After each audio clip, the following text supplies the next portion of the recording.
Bonjour à tous, dernier épisode de Demain nous appartient.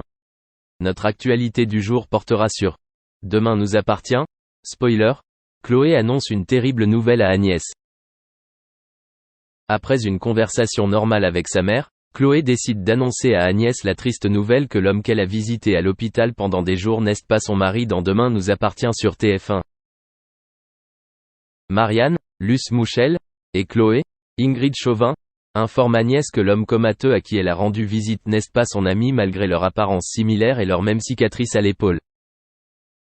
En effet, l'homme en question a été identifié grâce à ses marques de dents dans l'intrigue du feuilleton Demain nous appartient sur TF1 ce vendredi 9 février 2024. L'homme blessé est en réalité l'ex-mari de Cécile, Dorothée Pousseau. Ainsi tout au long de l'épisode, la fleuriste tente de se défendre face à la police qui la soupçonne d'être l'agresseur de cet homme. Gilles, Laurent Gamelon, continue de faire confiance à la femme qu'il veut épouser. Cependant, en fonction des circonstances, notamment d'un récent enlèvement mystérieux, elle a dit à Gilles qu'elle souhaitait annuler le mariage pour le moment. L'homme bourru a eu du mal à accepter cette décision. Dans le même épisode, Sarah, Camille Genot, Karim et Martin ont du mal à reconstituer toutes les pièces de cette histoire aux allures de puzzle, mais comprennent que l'ex-mari de Cécile est probablement arrivé à 7 pour dénoncer Cécile avant de se faire tabasser. Point.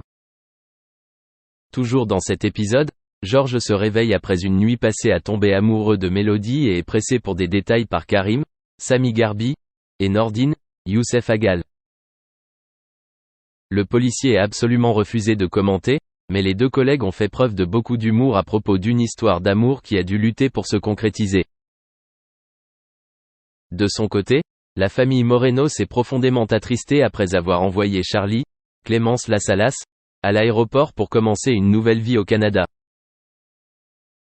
Toujours dans cet épisode, Vanessa Lehmann appelle Georges pour lui annoncer la naissance de leur bébé.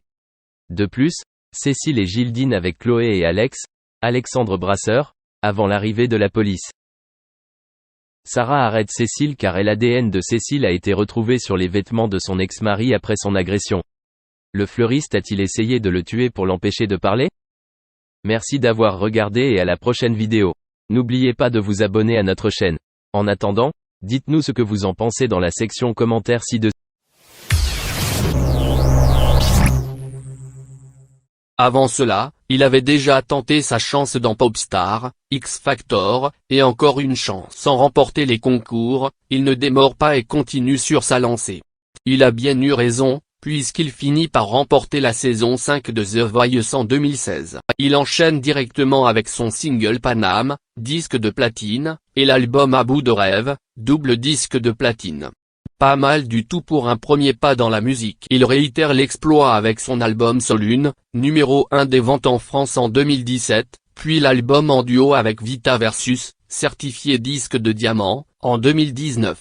Slimane s'est également essayé à la comédie en apparaissant dans la série Léo Mattei sur TF1. Depuis 2018, le chanteur est aussi devenu juré de The Voice Belgique, et de The Voice Kids Belgique.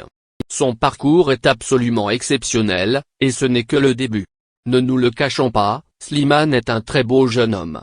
Avec ses traits fins, son teint à l'air rappelant ses origines algériennes, et son corps musclé, il fait tourner des têtes. Ajoutez à cela une voix incroyable, et vous avez le partenaire idéal. Slimane plaît d'ailleurs autant aux femmes qu'aux hommes. Sa sexualité a été largement discutée. Le chanteur s'est toujours fait discret de ce côté, ce qui a engendré de nombreuses rumeurs. Le bel homme